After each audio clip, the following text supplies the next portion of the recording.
Good afternoon. You know, there are moments in this life, and I mean this literally, when the pure, unadulterated evil is unleashed on this world.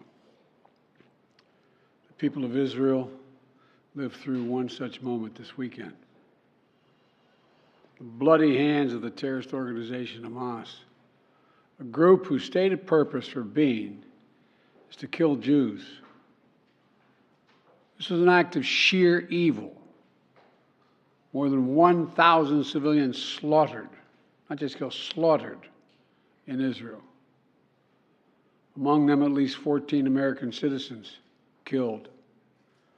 Parents butchered using their bodies to try to protect their children.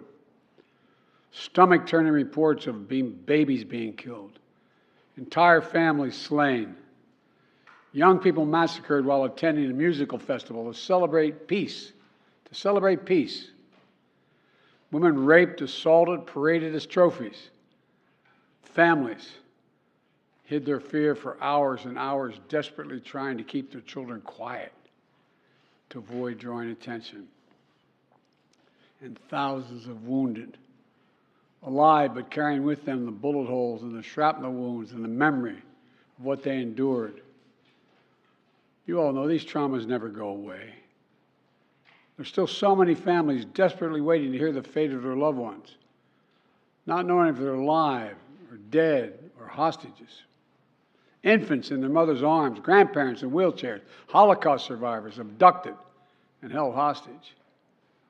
Hostages whom Hamas has now threatened to execute in violation of every code of human morality. It's abhorrent. The brutality of Hamas, these bloodthirstiness brings to mind the worst rampages of ISIS. This is terrorism. But sadly, for the Jewish people, it's not new. This attack has brought to the surface painful memories and the scars left by a millennia of anti-Semitism and genocide of the Jewish people. So in this moment, we must be crystal clear. We stand with Israel. We stand with Israel. And we will make sure Israel has what it needs to take care of its citizens, defend itself, and respond to this attack. There's no justification for terrorism. There's no excuse. Hamas does not stand for the Palestinian people's right to dignity and self-determination. Its stated purpose is the annihilation of the state of Israel and the murder of Jewish people. They use Palestinian civilians as human shields. Hamas offers nothing but terror and bloodshed with no regard to who pays the price. The loss of innocent life is heartbreaking. Like every nation in the world, Israel has the right to respond, indeed has a duty to respond to these vicious attacks. I just got off the phone with a third call with Prime Minister Netanyahu, and I told him, the United States experience what Israel is experiencing, our response will be swift, decisive, and overwhelming. We also discussed how democracies like Israel and the United States are stronger and more secure when we act according to the rule of law. Terrorists purposely target civilians, kill them. We uphold the laws of war, the law of war. It matters. There's a difference. Today, Americans across the country are praying for all those families that have been ripped apart. A lot of us know how it feels. It leaves a black hole in your chest when you lose family. Feeling like you're being sucked in. The anger, the pain, the sense of hopelessness. This is what they mean by a human tragedy, an atrocity on an appalling scale.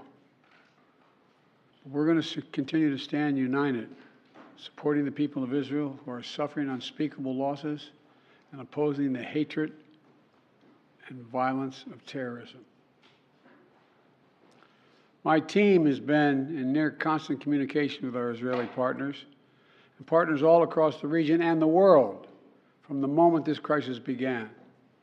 We're surging additional military assistance, including ammunition and interceptors, to replenish Iron Dome. We're going to make sure that Israel does not run out of these critical assets to defend its cities and its citizens.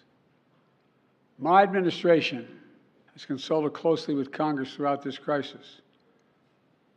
And when Congress returns, we're going to ask them to take urgent action to fund the national security requirements of our critical partners.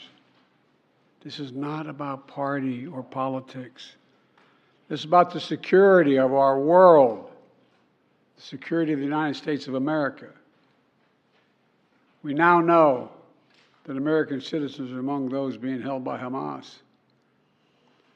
I've directed my team to share intelligence and deploy additional experts from across the United States government to consult with and advise Israeli counterparts on hostage recovery efforts. Because as president, I have no higher priority than the safety of Americans being held hostage around the world. The United States has also enhanced our military force posture in the region to strengthen our deterrence. The Department of Defense has moved the USS Gerald R. Ford Carrier Strike Group to the Eastern Mediterranean and bolstered our fighter aircraft presence. And we stand ready to move in additional assets as needed.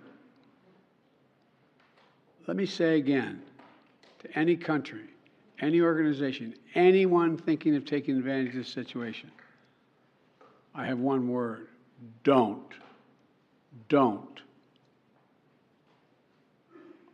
Our hearts may be broken, but our resolve is clear. Yesterday, I also spoke with the leaders of France, Germany, Italy, and UK to discuss the latest developments with our European allies and coordinate our united response. This comes on top of days of steady engagement with partners across the region. We're also taking steps at home. In cities across the United States of America, police departments have stepped up security around centers of Jewish life. The Department of Homeland Security and the Federal Bureau of Investigation are working closely with state and local law enforcement and Jewish community partners to identify and disrupt any domestic threat that could emerge in connection with these horrific attacks. This is a moment for the United States to come together, to grieve with those who are mourning. Let's be real clear. There is no place for hate in America. Not against Jews, not against Muslims, not against anybody. We reject. What we reject is terrorism.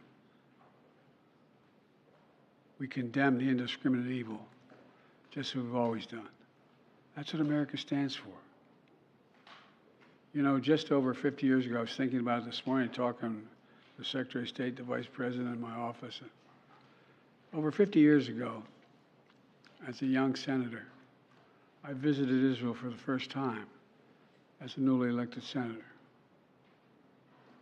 And I had a long, long trip, a meeting with Golda Meir in her office just before the Yom Kippur War. And I guess she could see the consternation on my face as she described what was being faced. They were facing. We walked outside in that sort of hallway outside her office to have some photos. She looked at me all of a sudden and said, "Would you like to have a photograph?" And so I got up and followed her out. We were standing there silent, looking at the press. She could tell, I guess, I was concerned. She leaned over and whispered to me, she said, "Don't worry, Senator Biden. We have a secret rep in here in Israel." My word is what she said. We have no place else to go.